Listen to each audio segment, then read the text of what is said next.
Landing on Mars had never been easy because of its low atmospheric pressure. It was also not an easy task for the rover.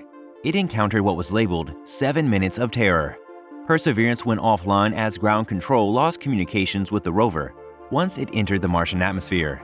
Because of an 11-minute delay in transmissions from Earth to Mars, the rover had to stick to the landing on its own.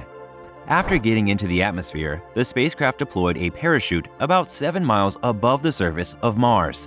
The spacecraft soon separated from the parachute and was lowered onto the surface using a set of cables, and it detached from the cables when its wheels touched Mars. There have been different cases of discovery by the Perseverance rover over the years. The Perseverance rover is a 6-wheeled, car-sized Mars rover designed for the Jezero crater part of Mars. It weighs just a ton and is the heaviest rover to land on Mars.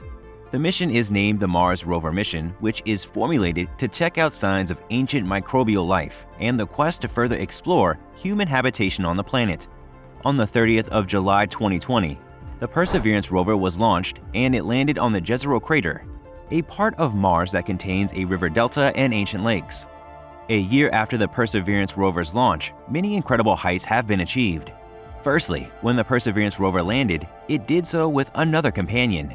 The Ingenuity helicopter, which is around 19 inches tall with 2 4-foot-long carbon fiber rotors spinning in opposite directions, was able to fit inside the rover.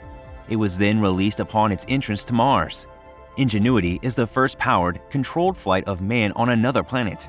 However, the helicopter didn't last long on Mars as it was only able to fly for 40 seconds. Researchers were able to discover that the atmosphere on Mars is about 1% of air thinner than Earth, with a gravity that is 40% lower than Earth's. Ingenuity is only an experimental trial and would be either worked upon to fit in Mars. The first images taken by Perseverance show us a lot about Mars. The first set of images show that Mars may have once housed a delta, branching out into a lake in Jezero crater. Further analysis of the images show that Jezero crater has clear signatures of an ancient delta on Mars through long-distance observations. The images are of the western fan-shaped deposit of sediments, the delta. A delta is a landform that emerges as river flow deposit sediment. After taking a better look at the images and analyzing them, the images revealed a delta building out into a lake. The images revealed where Perseverance should head next in order to collect its samples. Perseverance is currently driving toward the delta and targeting similar rocks at the base while en route. These rocks date back to about 3.9 billion years ago, early on in Mars history, when the planet may have been habitable. Perseverance broke the record of being the first Mars rover to drive the longest distance. This was achieved in a day as it traveled over 320 meters. While driving, the Perseverance rover made use of AutoNav, a self-driving software, to find its path along rocks and obstacles. According to Jennifer Trosper, the Mars 2020 project manager at NASA's Jet Propulsion Laboratory, Perseverance accomplished these feats of driving because the rover is, in essence, capable of thinking for itself. The same technology that allowed Perseverance to analyze the images it took during landing to find a safe place to set down, now process the stereo images the rover takes of its surroundings.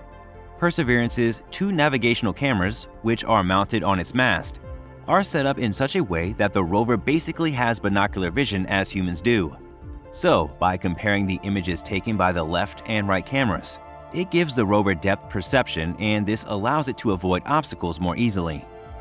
It has also collected samples of rocks to assist researchers in gaining knowledge of the rock composition of the Jezero crater. The Perseverance rover was able to discover that some part of the crater floor was formed by lava. The robotic arms of the rover were used in drilling through and grinding into the rocks, and instruments such as the Pixel were able to examine the surface and determine their compositions. Apart from drilling the rocks, the Perseverance rover also zaps them with laser beams. From a distance of 20 meters, the laser zaps on the rocks. A small amount of the rock vaporizes into a hot gas called plasma, and the heat and vibration create a shock wave that makes a popping sound. With the Superman instrument attached to the Perseverance rover, the chemical components of the vaporized rock are identified with the camera and spectrometer. The microphone records the popping sound of the rocks after being lasered. This allows the researchers to know the mass of the Martian rocks and their texture.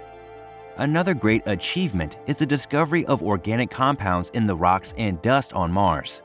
Through the Sherlock instrument, the Perseverance rover found organics, which are the building blocks of life.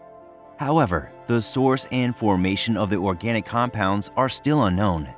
It only means that there could be possible traces of organisms that once lived on the planet.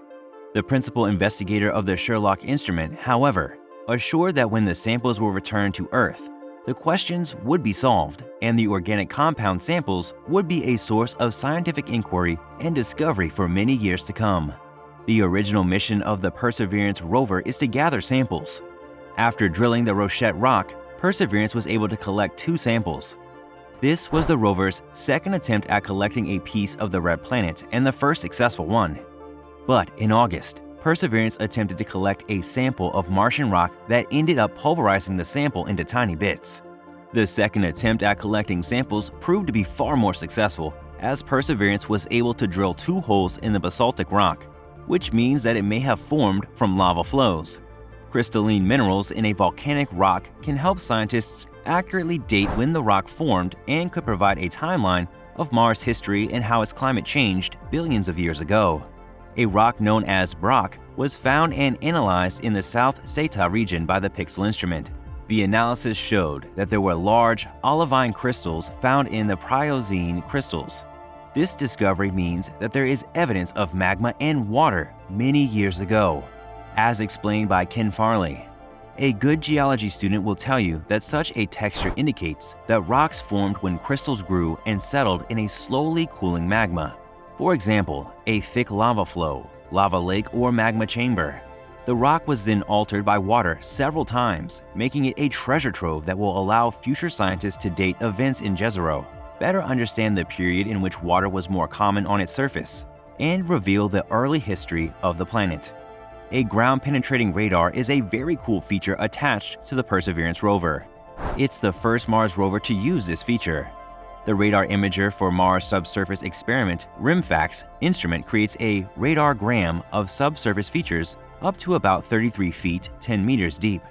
Perseverance obtained the first radargram at a ridgeline between the Crater Floor Fractured Rough Geologic Unit and the Seta Geologic Unit.